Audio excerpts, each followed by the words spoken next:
The guide composed by R K Narayan. Are K Narayan के द्वारा लिखा गया जो उपन्यास है द गाइड है, उसका चैप्टर नंबर जो 11 है। अब हम जो चैप्टर नंबर 11 है उसके बारे में हम डिस्कस करते हैं। चैप्टर नंबर 10 में हमने पढ़ा कि राजू, जो कि इस उपन्यास का मुख्य पात्र है, और वो गांव के लोगों की भलाई के लिए और फास्ट रखता है, और जब वह फास्ट रखता है तो उसका स्वास्थ्य है वो खराब हो जाता है। ग्रेजुअली, धीरे धीरे हिज हेल्थ डिटीरिएट्स है, और डिटीरिएट्स का मतलब है बिगड़ना या खराब होना, और धीरे धीरे उसका स्वास्थ्य है राजू का बिगड़ता है। इवन द गवर्नमेंट्स गैट्स है कंसर्न, और यहाँ तक कि और राजू के फास्ट को लेकर और सरकार है वो भी कैसी है, चिंतित है। This becomes a great national event है, और यह एक बड़ी राष्ट्रीय घटना बन जाती है and is covered by the press. और जैसा कि और प्रेस के द्वारा इसे और लगातार है और पब्लिश किया जाता है, इस घटना को बताया जाता है, और उसमें कहा गया होली मैन से penance to end a drought. और प्रेस में जैसा कि कहा गया कि एक जो पवित्र आदमी का सूखे को समाप्त करने के लिए किया गया प्रायश्चित है।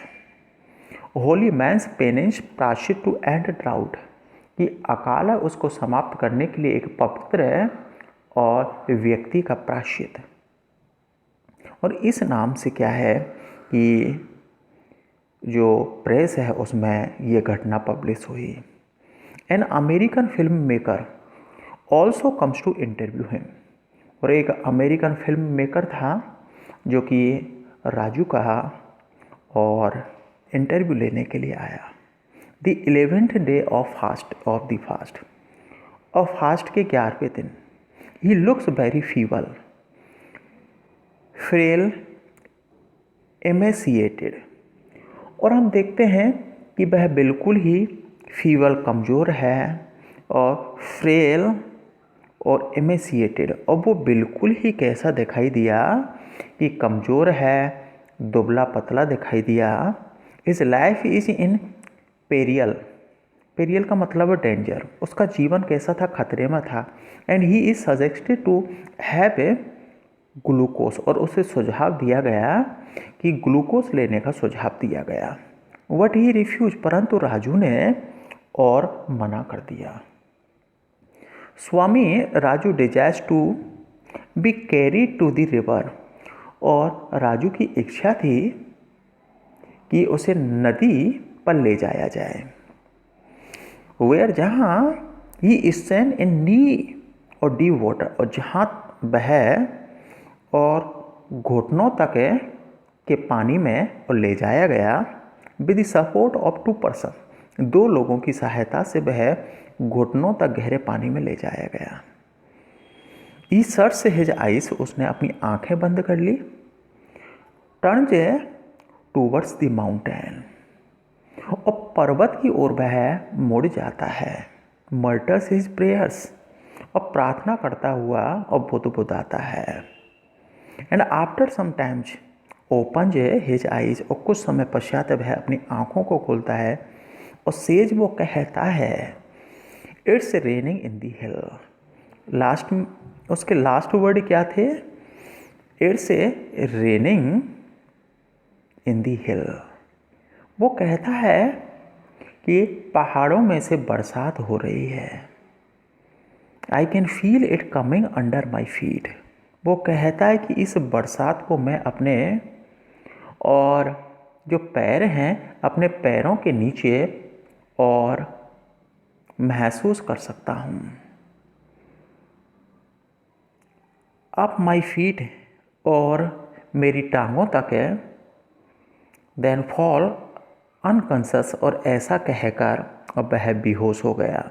ये राजू के लास्ट वर्ड्स से, it's raining in the hill, I can feel it coming up under my feet, up my legs, then fall unconscious, ऐसा कहकर वह बेहोश हो गया। इसके बाद हम देखते हैं the end of the novel is a ambiguous, और इस उपन्यास का अंत है एम्बिगुअस है, अस्पष्ट है। डिड इट रियली रेन, क्या वास्तव में ही वर्षा थी, या फिर was it the hallucination of a dying man, या फिर एक मरते हुए व्यक्ति का और भ्रम था। Will Raju regain his consciousness, क्या राजू को दोबारा है चेतना हुई, अर्थात उसे होश आ गया, और हैज ही डाइड, या फिर उसकी मृत्यु हो गई। The author does not make this clear, और ऑथर इस बात को स्पष्ट नहीं करता है। There is no conclusive evidence है, अब वो कोई स्पष्ट है आपको एविडेंस नहीं देता है, साक्ष्य, to answer the questions satisfies, जिससे कि संतुष्टि पूर्वक है इन प्रश्नों का जवाब मिल सके। कौन कौन से, कि क्या वास्तव में ही बरसात हुई थी, क्या ये मरते हुए व्यक्ति का एक भ्रम था, क्या राजू को होश आ गया, क्या उसकी मृत्यु हो गई।